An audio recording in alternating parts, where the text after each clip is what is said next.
क्योंकि कहते हैं कि आहार से व्यक्ति के जीवन में व्यवहार आता है। जब हमारा आहार ही शुद्ध नहीं बचा तो फिर हमारा व्यवहार शुद्ध कैसे हो सकता है। 24 घंटे लोग मांस भक्षण में लगे हुए हैं।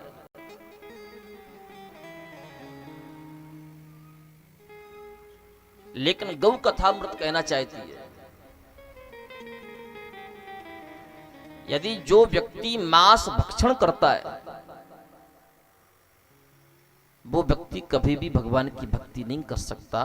भगवान की भक्ति में मांस भक्षण बाधक होता है।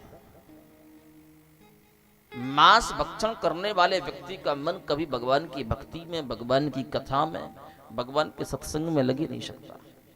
ध्यान से सुनिएगा शब्द। मांस भक्षण करने वाले व्यक्ति से भगवान कभी भी प्रसन्न नहीं होते। भगवान की अप्रसन्नता होती है।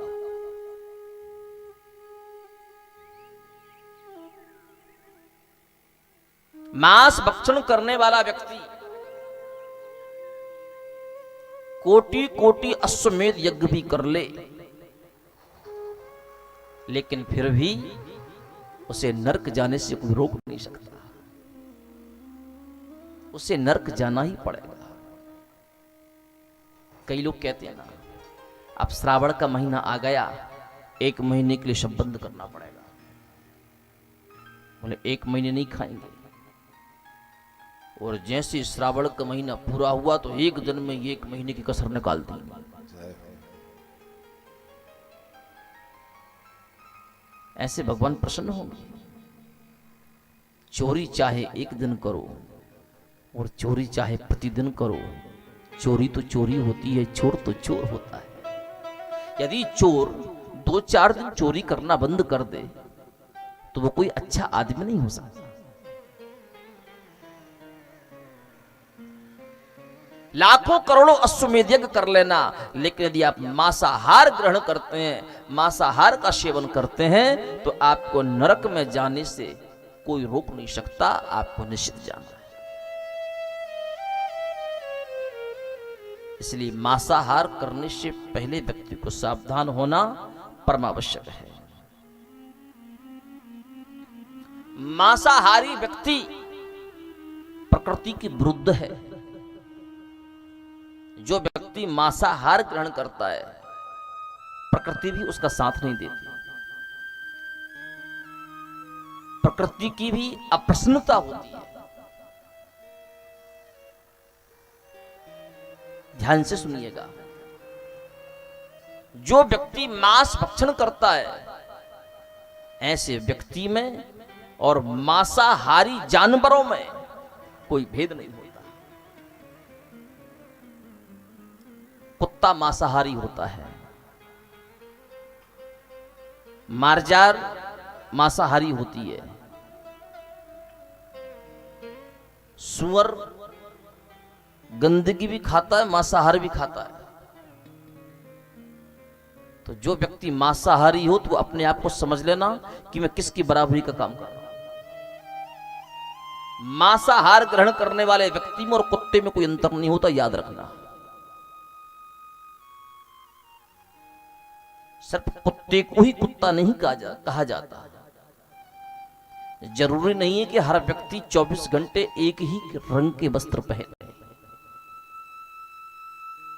ये जो शरीर है ना, ये वस्त्र है।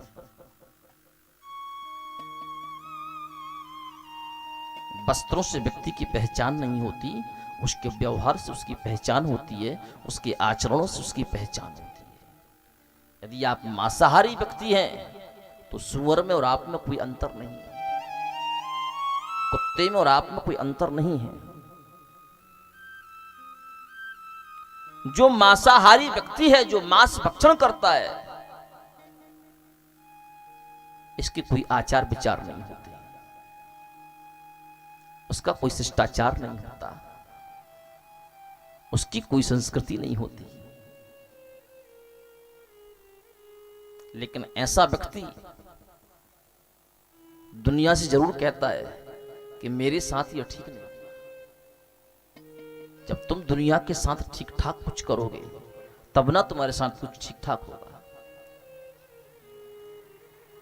तुम निरअपराध मूक जीवात्माओं को काट काट करके खाते जा रहे हो और भगवान को दोषी बना रहे हो कि भगवान ने हमारे साथ अच्छा नहीं किया। वसुदैव कुटुंबकम, ये संपूर्ण विश्व, संपूर्ण जीवात्माएं, ये हमारा कुटुंब है, हमारा परिवार है। और यदि हम उनके जीने के अधिकार को छीन करके अपना भरण पोषण करें, अपने स्वाद को चखें, तो पर हमसे बड़ा स्वार्थी इंसान इस संसार में कोई और नहीं है। मांस भक्षण करने वाले व्यक्ति के जीवन में कभी भी दया नहीं आती। वो दया जानता ही नहीं कि दया क्या होती है।